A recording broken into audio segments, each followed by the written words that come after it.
जय सरस्वती माता। आज का विषय कर्म बंधन। कर्म बंधन इस दुनिया के अंदर जितने भी जीव है, जो जलचर, थलचर, नभचर, सभी जीव कर्म बंधनों से मुक्त है। वो जितने भी योनियां हैं, सब स्त्री पुरुष, किन्नर, दानव और दानवी, ये कर्मों से बंधन से मुक्त नहीं है। बाकी जितने भी जीव है, जितनी भी योनियां, 84 लाख योनियां, वो सभी के सभी कर्मों से कर्म बंधनों से मुक्त है।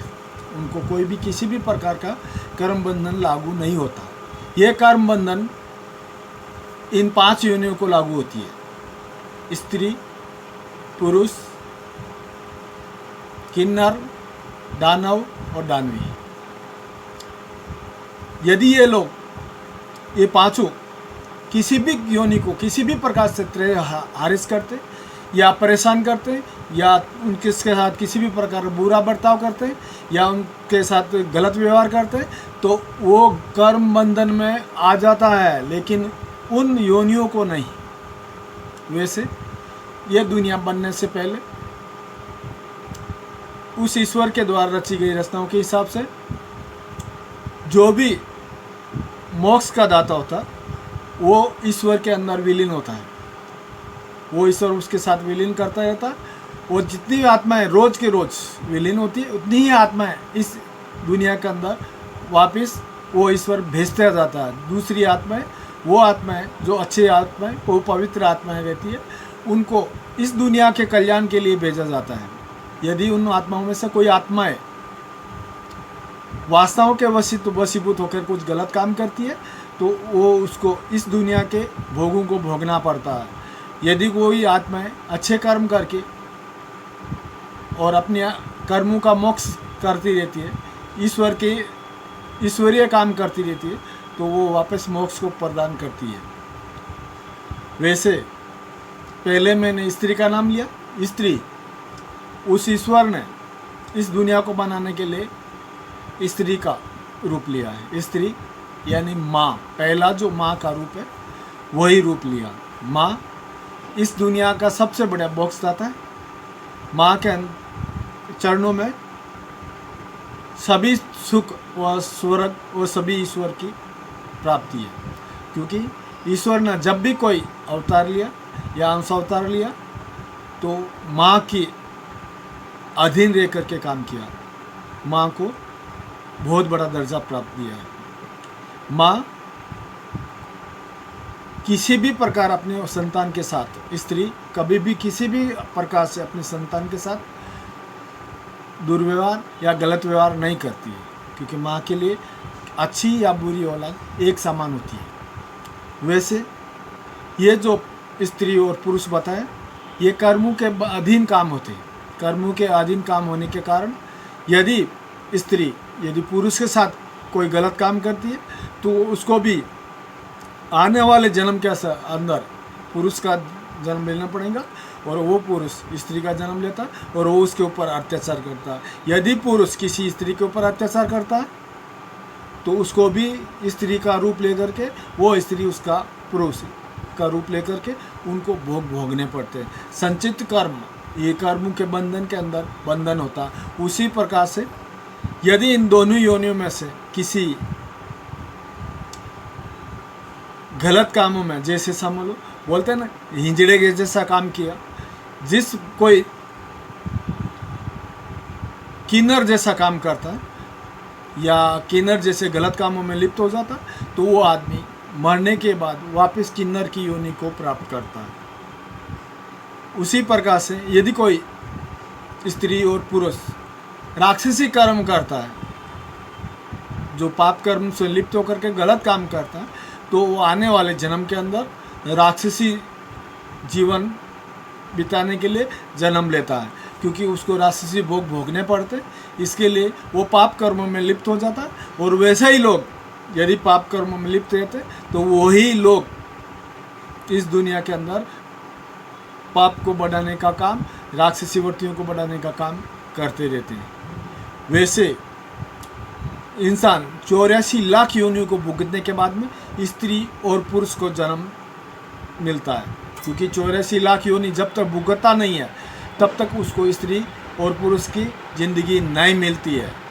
मानव योनि बहुत पवित्र योनि है, जिसके अंदर आपको कर्मों के अंदर बंधन बंधा जाता है। उसी मानव योनि के अंदर गलत काम करने से किन्नर योनि होती है, और किन्नर योनि के बाद में भी कोई गलत काम होता है तो वो राक्षस योनि होती है। ये योनियाँ अपने कर्मों से बंधित रहती है। आप इसके लिए कभी भी किसी के साथ भी कोई भी प्रकार का या किसी भी प्रकार का गलत या अत्याचार या गलत काम नहीं करना चाहिए। आप सोचते हैं मैं स्त्री है, मेरी स्त्री के साथ मैं कुछ करता हूँ तो मेरा अधिकार नहीं, वो अधिकार आप करेंगे तो आपको वापस भोगने ही पड़ेंगे, आपको भी वापस स्त्री का जन्म लेना पड़ेगा, और वो स्त्री पुरुष बन करके आपके साथ बदला लेंगी। इसके लिए कहीं ना कहीं ये ब्रेक होना, इसके लिए आप अच्छे कर्म कीजिए। किसी के साथ अत्याचार या अपने जन्म को उत्तम मान करके ऐसा मत मानिए, क्योंकि सभी की आत्माएं उस ईश्वर की दी हुई आत्माएं रहती है, वो ईश्वर के द्वारा ही की हुई आत्माएं रहती है। इसके लिए कभी भी किसी के साथ गलत व्यवहार मत करो। इन योनियों में से सबसे उत्तम योनि है स्त्री। स्त्री जिसको पहले माँ का दर्जा मिलता है, माँ बहुत पवित्र दर्जा है, और माँ के बाद बहन का दर्जा, यानी माँ जो जन्म देती है साथ में भाई बहन का दर्जा। बहन वो पवित्र रिश्ता है जिसके अंदर आपको पुण्य फल प्राप्त करने के लिए बाधित हो जाता है, क्योंकि वो जो बहन के लिए कोई आदमी करता है या बहन की सेवा करता है या बहन के लिए कुछ भी काम करता है तो पवित्र रिश्ते के कारण, पवित्रता के कारण वो पुण्य फल के फलदाता बन जाता है। वो पुण्य कर्मों के अंदर आपको बाधित कर देती है।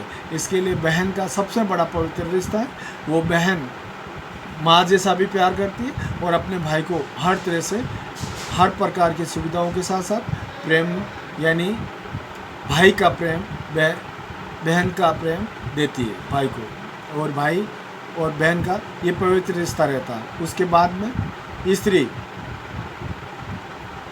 स्त्री जो है, आदमी बड़ा हो जाता तो वो शादी कर लेता। शादी करने के बाद में उसकी पत्नी बन जाती है। माँ, बेटी हो, बहन हो गई, अभी पत्नी हो गई। पत्नी, ये देखो, माँ भी मोक्ष की फलदाता है, क्योंकि वो निष्काम सेवा करती है और निष्काम कर्म करती है और अपने पति की भी सेवा करती है। इसके लिए वो माँ, उसको भी मोक्ष प्राप्त होता है। उसी प्रकार से यदि बहन अच्छे कर्म करती है तो उसको भी मोक्ष की फलदाता, वो मोक्ष की फल हकदार बन जाती है। उसी प्रकार से पत्नी यदि पति धर्म को अच्छी तरह से मान करके काम करती है और पतिव्रता धर्म का पालन करती है तो उसको भी मोक्ष मिलता है। वैसे कर्म बंधन से सब आदमी कोई छूटता नहीं है, लेकिन कर्म बंधनों को मोक्ष करने के लिए, सह करने के लिए यदि वो अच्छे तरह से पालन करे, पतिव्रता का धर्म का पालन करे और पति की सेवा करे। देखो, पत्नी हर तरह से पति की सेवा करती है। वो उसी के अंदर सब लोग खाना खिलाते समय एक माँ की तरह से पत्नी अपने पति को खाना खिलाती है, क्योंकि वो सेवा रहती है। वैसे पत्नी के भी कई रूप रहते हैं, और पत्नी यदि पतिव्रता रहती है तो उसको मोक्ष प्राप्त होता है। यदि कोई आदमी पत्नी के साथ अत्याचार करता है तो सोचता है वो मेरी पत्नी है, तो उसको आने वाले जन्म के अंदर पत्नी ही बन करके किसी के न किसी की पत्नी बनेगा और उसी प्रकार से भोगते रहेगा। उसी प्रकार से पत्नी होने के बाद बेटी जो रहती है, वो आपको, बेटी का जन्म एक माँ का पुनरागमन रहता है, वो सर्वस्व श्री गणेश रहता है। बेटी, आपकी जो बेटी रहती है, आप जिस प्रकार से आप बेटी को प्यार करेंगे वो भी आपके पुण्य फलदाता मिल जाती है, क्योंकि बेटी के द्वारा आप किसी भी प्रकार के कर्म करते हैं, अच्छे कर्म करते हैं, उसके लिए पुण्य फल में गिने जाते हैं। बेटी का जो भी कल्याणकारी कार्य करते हैं, आप सभी कर्म वो आपके पुण्य में गिने जाएंगे। आपको किसी भी प्रकार का तकलीफ नहीं होगा। यदि कोई आदमी बेटी को तकलीफ देता या बेटी के साथ किसी भी प्रकार से मन में पाप रख के कोई काम करता तो वो नरक का अधिकारी बन जाता है। इसके लिए बेटी आपके कर्म फलदाता रहती है। आपके पुण्य कर्म फलों को उदित करती है।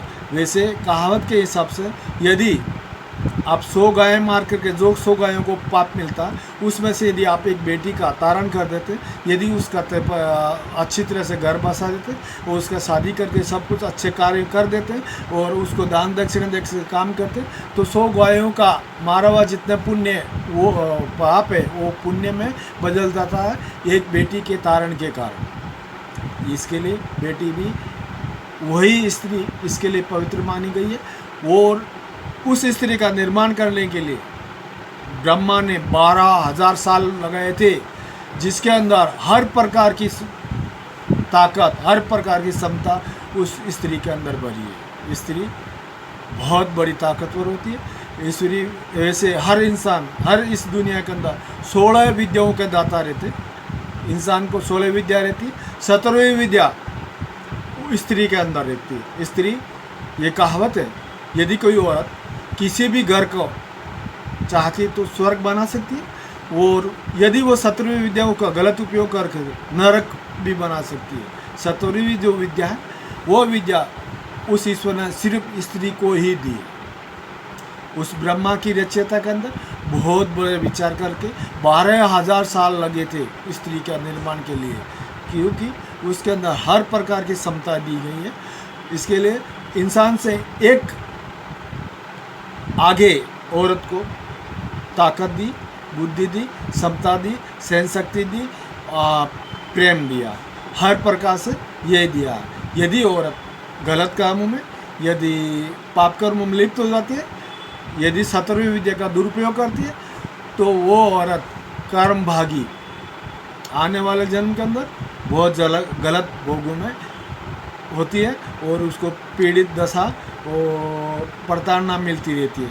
इसके लिए जहाँ तक हो उस ईश्वर को याद करते हुए और उस ईश्वर को मन के अंदर जो बैठी आत्मा जो ईश्वर की, उसको जागृत रखते हुए आप कभी भी गलत काम, किसी के साथ कर्म, गलत कर्म नहीं करें, क्योंकि आप गलत करेंगे तो आपको भोगने पड़ेंगे, क्योंकि आप कर्मों से कर्म बंधन से मुक्त नहीं है, आप कर्म बंधन से रहित है। इसके लिए कभी भी कोई भी काम गलत नहीं करें, अच्छे कार्य करें और पुण्य कर्म करें, किसी भी प्रकार से किसी को तकलीफ न दें। अच्छे कर्म करेंगे तो ही आपको अच्छे ही मिलेंगे।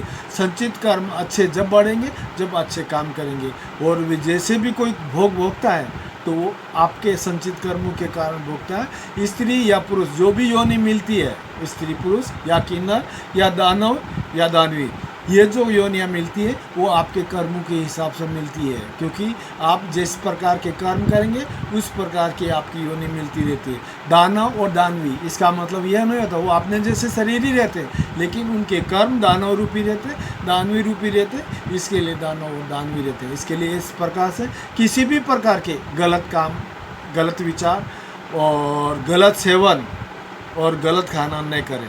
अच्छे कर्म करेंगे तो अच्छे ही काम होगा। जय श्री राम। ये वीडियो लाइक और सब्सक्राइब करें और शेयर करें। और इसी प्रकार से ये 17वीं विद्या एक सिर्फ औरत के लिए रहती है।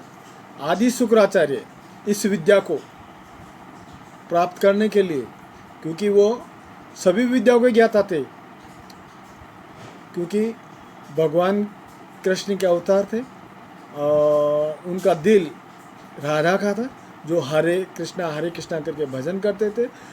16 विद्याओं के ज्ञाता होते हुए भी एक औरत के सवालों का जवाब नहीं दे सके थे। इसके लिए उन्होंने 17वीं विद्या को सीखने के लिए एक औरत का रूप धारण करना पड़ा। जब तक वो 17वीं विद्या नहीं सीखे तब तक उन्होंने आदि शुक्राचार्य का वापस शरीर धारण नहीं किया। इसके लिए उस एक औरत के सवालों को उत्तर देने के लिए आदि शुक्राचार्य ने औरत का रूप धारण करके 17वीं विद्याओं की ज्ञाता बन के बाद में ही वापस शुक्राचार्य का रूप धारण करके उस औरत के सवालों का जवाब देने के लिए गए। इसके लिए ये 17वीं विद्या औरत के लिए स्पष्ट बनी हुई है, जो बहुत बड़ी विद्या है।